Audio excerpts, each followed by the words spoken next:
Hey guys, I would like to help with a little bit with the conversion on these math problems we got.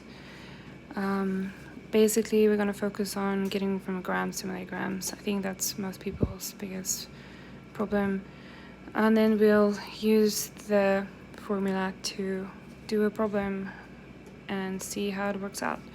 So we have the conversion here. I prefer doing it from small to large, not, this way. And then we should note that milliliters and liters are fluid, and the grams and pounds are considered the weight. All right, so with that said, I made this look a little bit like this. Let me just hide this right now so you guys don't get overwhelmed. So this is 1 microgram. 1,000 micrograms equals 1 milligram. And 1,000 milligrams equals 1 gram. And 1,000 grams equals 1 kilogram. That's in basic forms what we're going to work with. So it's kind of like having a dollar.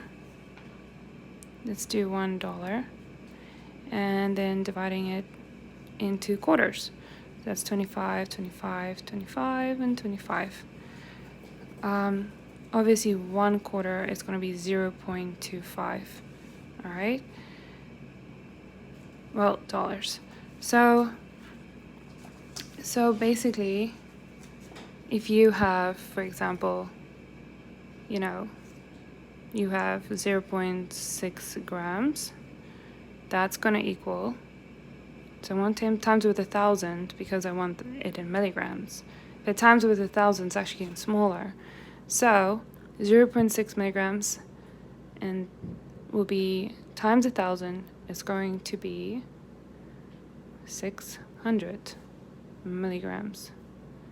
All right, that kind of see as a fraction, like 600 out of 1,000 is 0.6. Basic math. All right. What I like about this is it's not like the American conversion where you have like Fahrenheit, which is 32.6, I think 32.4, 32.6, which is freezing point. Metric, it's Celsius, for example. Everything's from 0 to 100 or 10 or such. So freezing point 0 degrees Celsius. So I think that's why they just want to do it in medical field. It's, less form of errors. And I think you guys will totally get it. But just as you remember, which is the smallest, microgram, milligram. So this is kind of like the middle ground, and then kilo. And then it's going to be the same with the fluid, which is going to be milliliter and liter. So smaller and larger. All right. All right. So here's the formula.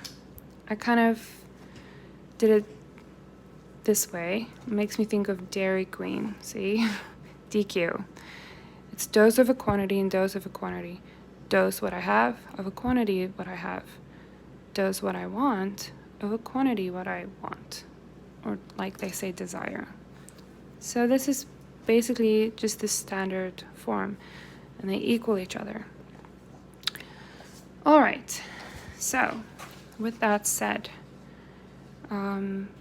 we can move on to question 4.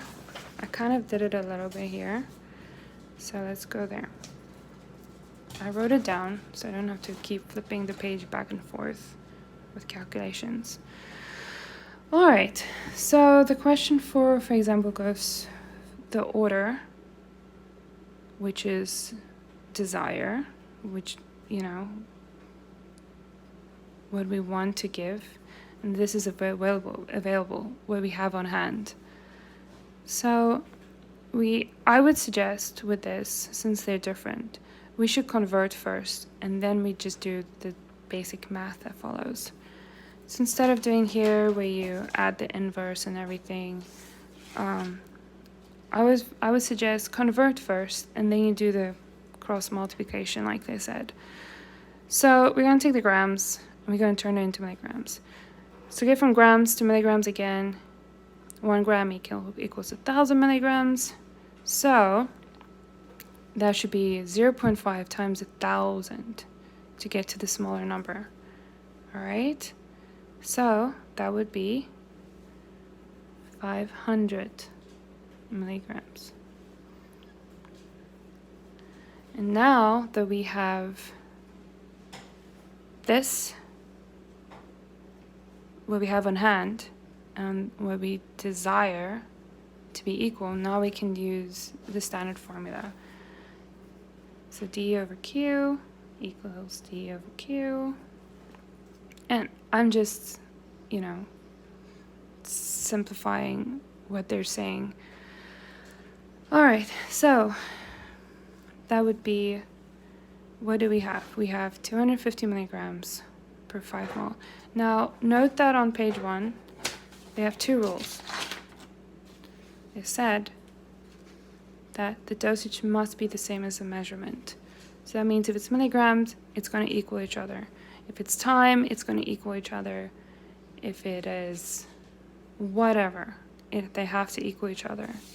So we're going to take what we have, which is, I'm doing down here, 250 milligrams over 5 ml.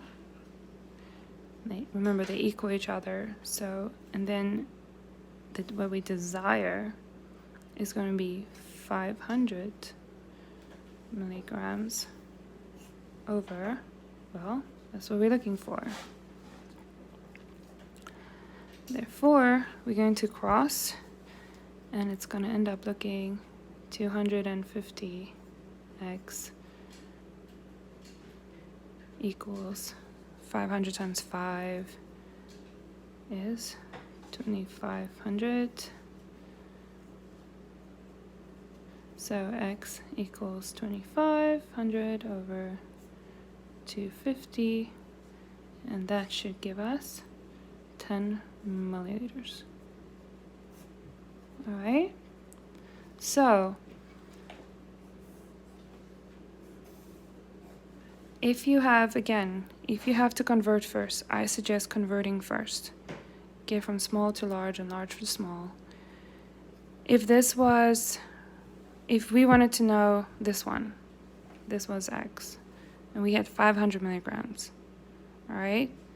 Then we go this way, or whatever so that's going to be, or you can, divide it by that. So that's going to be 500 divided by 1,000. That's going to be 0.5, all right? So don't be too afraid with the conversion. I would just start with question 1. And as you keep going, you'll see it actually gets not that hard. And remember to show how you convert it first. You have to show, 150 0.5 grams times 1,000 to get to milligrams. And then you do the rest, because I think it's going to be very important that we show what we do. If you have any questions, text me and let me know if this made sense. If it doesn't, I really got to work on my communication skills. All right, hope you guys have a great day and take it easy.